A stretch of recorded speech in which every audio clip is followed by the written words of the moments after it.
Hello नमस्ते। Welcome to तीर्थंकर जाना अनप्लग्ड। सो आज हम बात करेंगे on what everyone is talking about the CJP's resounding win over the BJP. And so without further ado, let's start. Okay, so at the start, obviously it is pretty clear कि ये CJP ने, cockroach Janata party ने एक Bharatiya Janata party को एक resounding तरीके से ध्वस्त किया है। इसको क्रिकेट के टर्मिनोलॉजी में कहा जाता है कि that's a resounding thrashing. And well, ये बिल्कुल बीजेपी ने कैपिचुलेट किया आज। बट अब हमें ये देखना है कि ये कैपिचुलेशन उन्होंने क्यों किया। वेल, मेरे हिसाब से at this moment they didn't want to antagonize the younger section of the society, and clearly वो बैकफुट पे थे and वो एक escape route चाहते थे कि they realized कि यहाँ से इस चीज़ को आगे बढ़ाना might be suicidal, and which is why they accepted the resignation of Dharmendra Pradhan, जो कि कॉकरोच जनता पार्टी की मूल डिमांड थी, उसको उन्होंने पूरा किया। एट द सेम टाइम वो ये भी चाहते थे कि थोड़ा नॉर्मल सी वाला स्थिति दिल्ली में रहे, और इसको वो बाकी देश में नहीं चाहते थे कि इसको ये स्प्रेड कर जाए। So it was important for them कि उस चीज़ को फ़िलहाल के लिए एक फुल स्टॉप दे दिया जाए। अब आगे देखना पड़ेगा कि ये फुल स्टॉप लगा या उसके आगे और कोई सेंटेंस शुरू हुआ। So we have to wait and watch for it. CJP क्यों जीता? वेल, ये बात तो हमें एडमिट करना पड़ेगा कि they ran a very good campaign which started from, you could say, an insensitive remark by the chief justice of India CJI Suryakant. But उन्होंने बहुत अच्छे तरीके से आउटरीच किया अमंग द यंगर सेक्शन। इस बात में कोई दोहराई नहीं है कि younger section of the society में अनरेस्ट है, थोड़ा डिससेटिस्फेक्शन है, एंड ऑब्वियसली उनकी जो मांगे हैं, उनकी जो एक्सपेक्टेशंस है, that is changing over the time. So उन्होंने उस चीज़ को अच्छे से एक्सप्लॉइट किया एंड समझा। एंड ये जो नीट वाला जो चीज़ है, धर्मेंद्र प्रधान की जो रेजिग्नेशन थी, उसको जो इस्तीफ़ा की मांग थी, वो एक टॉनिक के हिसाब से उनके लिए काम किया। अब हमें देखना पड़ेगा कि सरकार ने जो कैपिचुलेशन किया, obviously from a nationalist point of view, क्योंकि I am a hardcore BJP supporter, and BJP supporters like me, जो कि और जो इतने कार्यकर्ता हैं, उन्होंने सरकार को काफ़ी दिन से ही वो बोल रहे थे कि ये एक शेकी मिनिस्ट्री है एंड आप एक स्टिकी विकेट पे है। So it was very important कि ये मिनिस्ट्री में आप तब्दीली कीजिए, क्योंकि UGC गाइडलाइंस जो है, जो कि जनरल कैटेगरी के छात्राओं के थोड़ा डिस्क्रिमिनेटरी था, तो उसके हिसाब से, एंड जो 2024 में भी नीट पेपर लीक हुआ था, इस साल भी लीक हुआ, एंड देन CBSE का जो मार्कशीट का लेके कंट्रोवर्सी हुआ, इन चीज़ों के मद्देनज़र ये मांग तो थी कि आप इसमें तब्दीली कीजिए, take the resignation of Dharmendra Pradhan, but then they did not listen to, and ये होता है when you stop listening to your core voters, your supporters, you take them for granted. This is what happens, that you have to capitulate and you face such an embarrassment. So this is a lesson for BJP and the government, that please listen to your core supporters. They might be critical of you, they might be at times angry on you, obviously they won't ditch you, but they really care for you. So this is something they must learn. इस चीज़ से उनको एक सबक लेने की सख्त ज़रूरत है। वेल, अब हमें देखना पड़ेगा कि ये जो पूरा सागा हुआ, ये जो पूरा एपिसोड हुआ, इसमें विनर्स कौन है और लूजर्स कौन है। Obviously on paper and on optics winners is cockroach Janata Party, इसमें कोई शक नहीं है।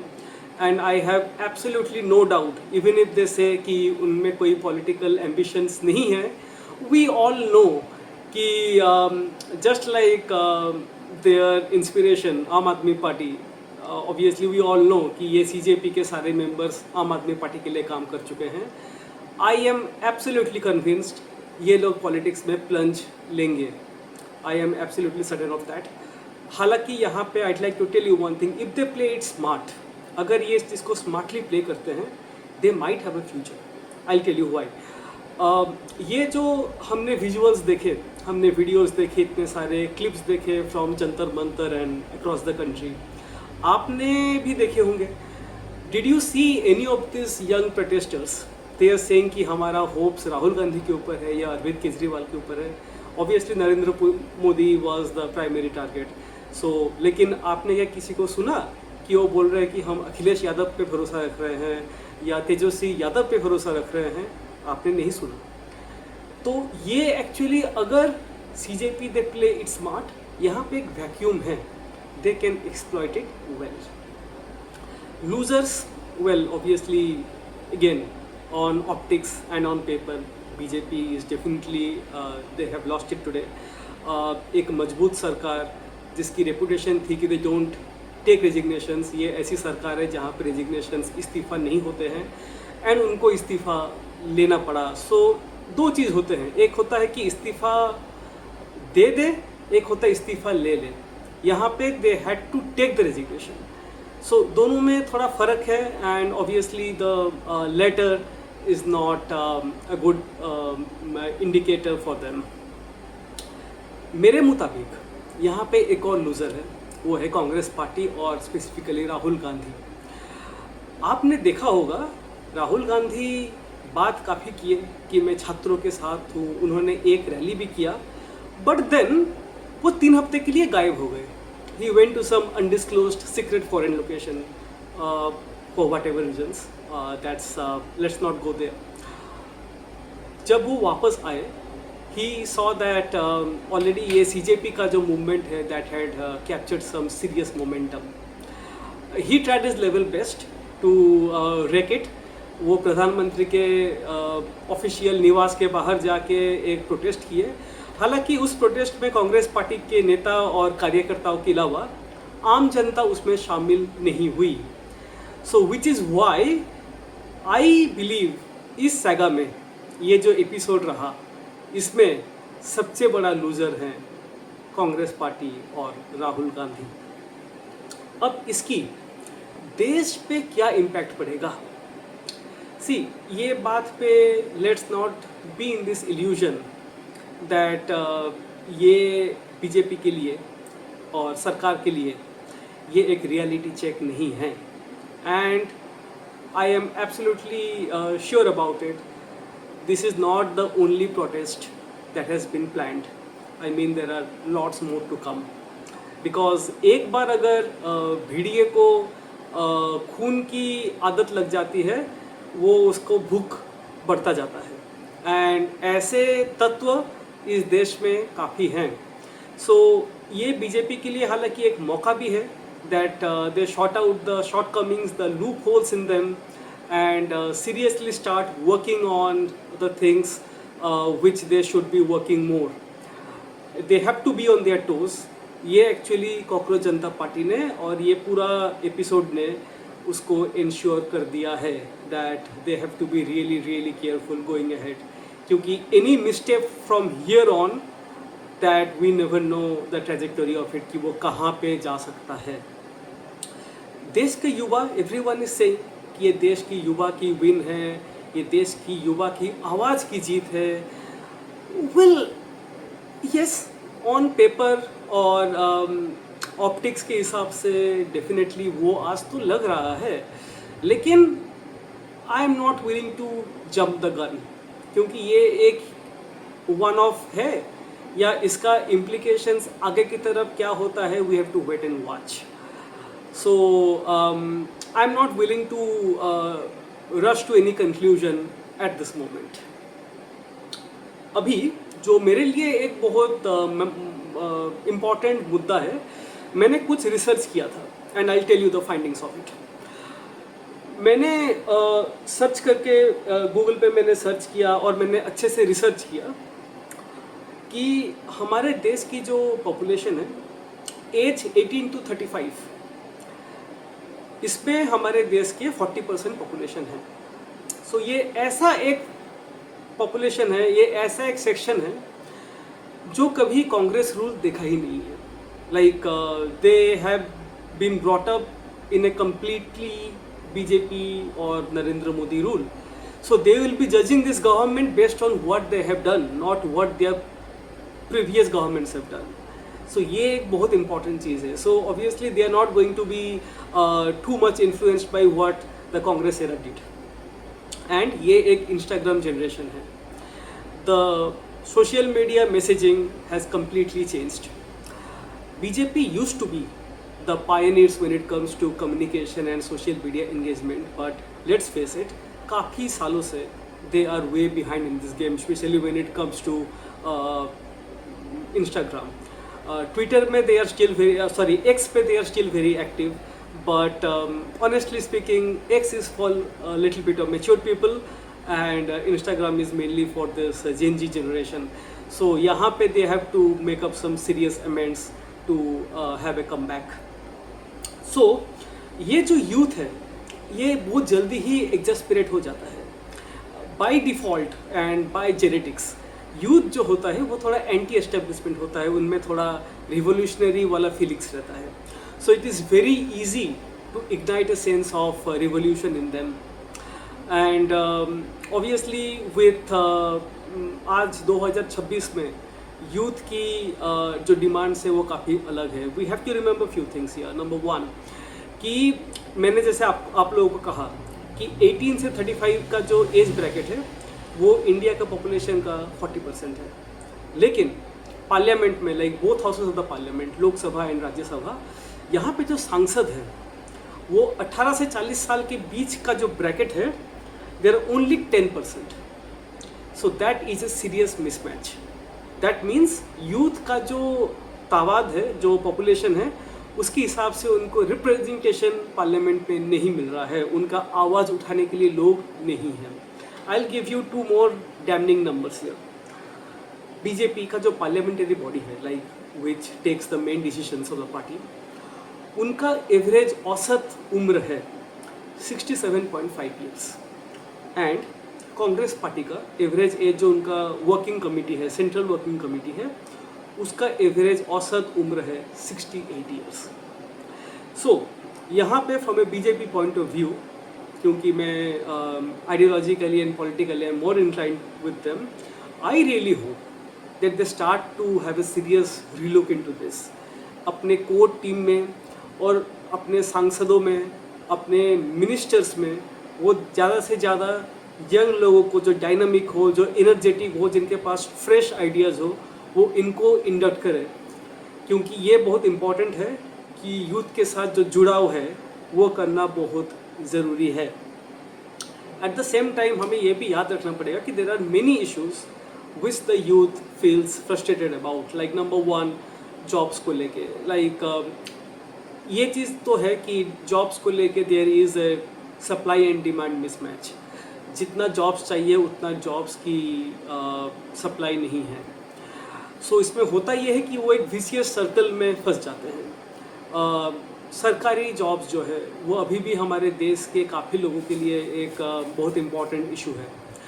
सो होता ये है कि ये जो स्टूडेंट्स हैं वो साल पे साल तैयारी करते हैं उनका, और आपको पता है कि सरकारी जॉब में 50% रिजर्व आरक्षण है और 10% 50% आरक्षण के plus 10% EWS economically weaker section के लिए है.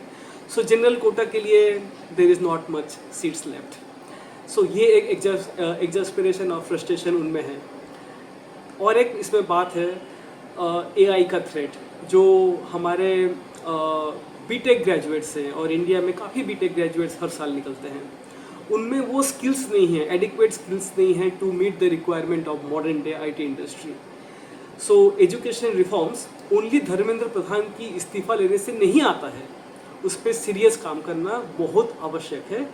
और यहाँ पे इट्स वेरी इम्पॉर्टेंट कि जो नॉन AI जॉब्स है, जहाँ पे AI का कोई थ्रेट नहीं है, उस पर भी हम थोड़ा सा नज़र दें, क्योंकि हमारे देश में डिग्निटी ऑफ लेबर की बहुत कमी है. Like jobs like welding, plumbing, ये सुनने में अभी हम लोग को लगता है कि ये कोई ख़ास जॉब नहीं है, लेकिन विदेशों में इन जॉब्स का भी कोई there is no shame in doing this jobs, वहाँ पे इन जॉब्स की डिग्निटी है. So it is very important कि हम ये मेंटेलिटी यहाँ पे चेंज करें, and it has to start with the education system. Finally coming to the conclusion, बहुत लोग मेनी पीपल वो लोग होप कर रहे हैं या चाह रहे हैं कि ये नरेंद्र मोदी और भारतीय जनता पार्टी की अंत की शुरुआत हो. They have already started writing the obituaries. However I am not too convinced. I tell you why.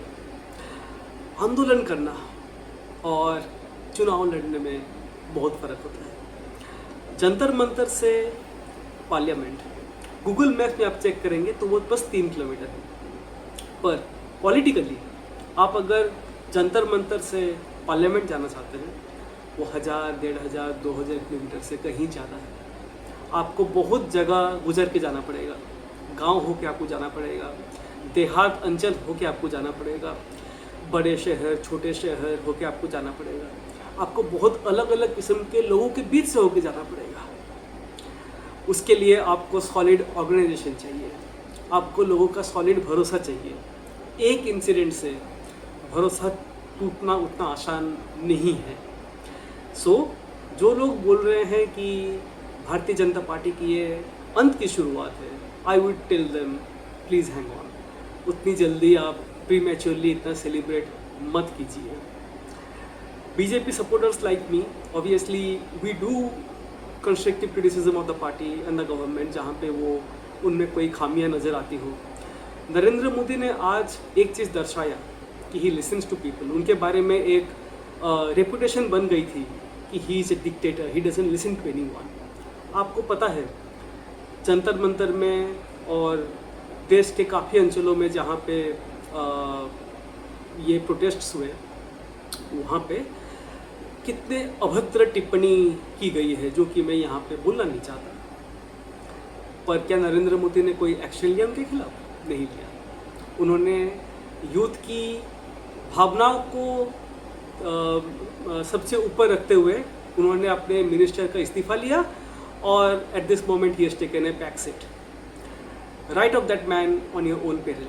क्योंकि भाजपा के जो समर्थक हैं और जो नेशनलिस्ट्स हैं वो और री इन्विगरेट फील करेंगे इसके बाद. Obviously we will criticise the party and the government when required, but we stand solidly with it. Having said that, मैं आपकी राय जानना चाहूँगा कि आपको मेरे वीडियो के बारे में क्या लगता है, और आपको क्या लगता है कि ये जो प्रोटेस्ट हुआ इसमें विनर्स कौन है, लूजर्स कौन है, और आपके हिसाब से आगे का रास्ता कैसा रहेगा, आगे का राह कैसा रहेगा. मुझे आपसे ये जानने की उम्मीद रहेगी.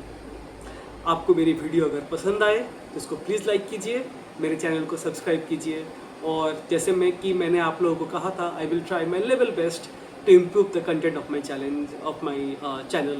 It's just the start. Thank you. Thanks for your time. Namaste. Jai Hind.